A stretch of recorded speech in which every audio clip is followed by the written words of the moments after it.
Welcome back. As you can see, we're on the homepage of the eClub District 5010's website. And you might notice that the screen capture that I have is much better than when I was trying to show you how to create a meeting using my television and a makeshift tripod setup. I actually have a program on my computer that's capturing the screen and recording my voice so I can tell you more about what's happening.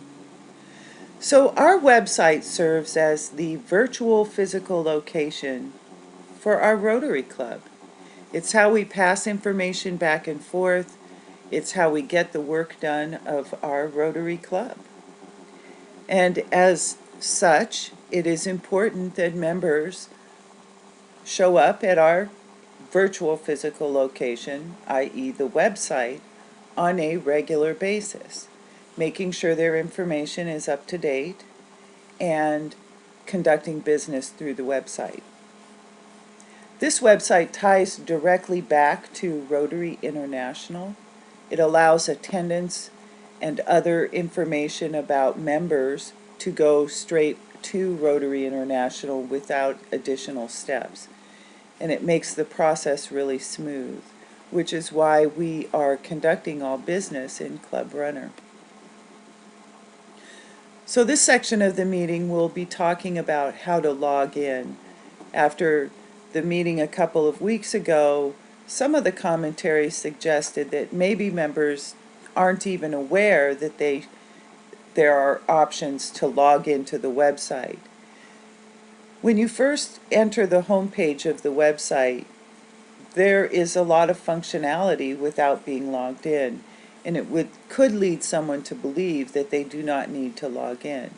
For example, you're able to see the calendar, there's information about the district, there's information about, there's stories that are posted up on the homepage.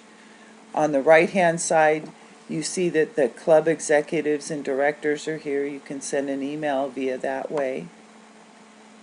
You can access other downloadable files about Rotary and acronyms, board meetings, those types of things. You can download bulletins and check out the most current bulletins.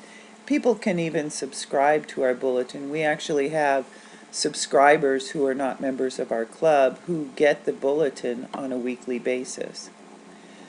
The stories on the homepage are announcements, often announcements that talk about things that are important for the club. For example, talks about how you can donate an item and we can auction it as a club for club fundraising.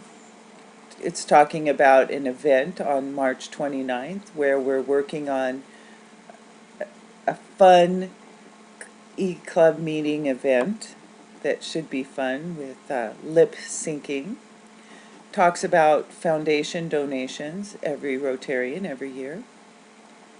Talks about creating meetings. We need meetings to be created by other members.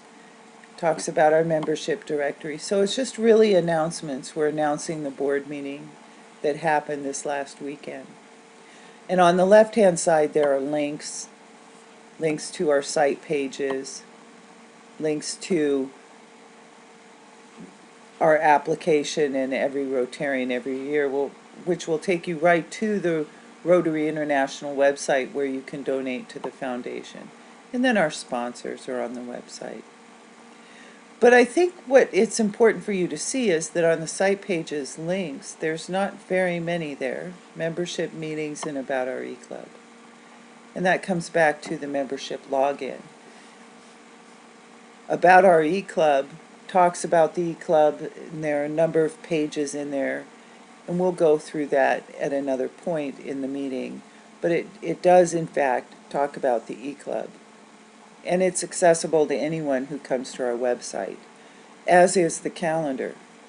In the meetings section, the e-club weekly meeting and the director's monthly are accessible by anyone in our club, but create a meeting requires login. Each of the committee pages will require a login. Now the membership page, this is how we bring in new members, is open to anyone to look. So these pages, these 3 pages, are accessible to anyone, one of those pages being the application for membership. And the new member orientation, which as you can see is in the process of being built, that section is also requires a login. And finally, the contact us does not require a login. These simply send an email out to the various members of the board. So we're going to log in now. Up in the right-hand corner where my hand is, you'll see the member login, and click that. It'll take you to a new page. If you ever want to go back home, in the far right corner, which is not in my screen capture, there's a home button with a little house that can take you back home. But this is a login page. You should have a login name and password. And if you don't have the login name and password, or you don't remember it, and there are many reasons for that. Maybe the email that told you what your login name and password went into a spam folder. Maybe it was a long time ago, because I know most of our login names and passwords were sent out this last summer. You can retrieve that information. You just click down here in this little area that I'm lining up where the hand is, and it says new and existing users. Retrieve login and or reset your password. Click that button, and it takes you to, we're working on going there, yet another page, and that's the retrieve login information page. All you need to do is put in your last name and the email address that we have on file for you and click submit. And the website will automatically generate that information for you. We don't need to do that, so we're just going to click log in. Now I have this set to keep me logged in. It makes it easier for me as often as I am in the website, but you do not have to do that. So as you can see, my username and password are already entered. So I'm clicking login now.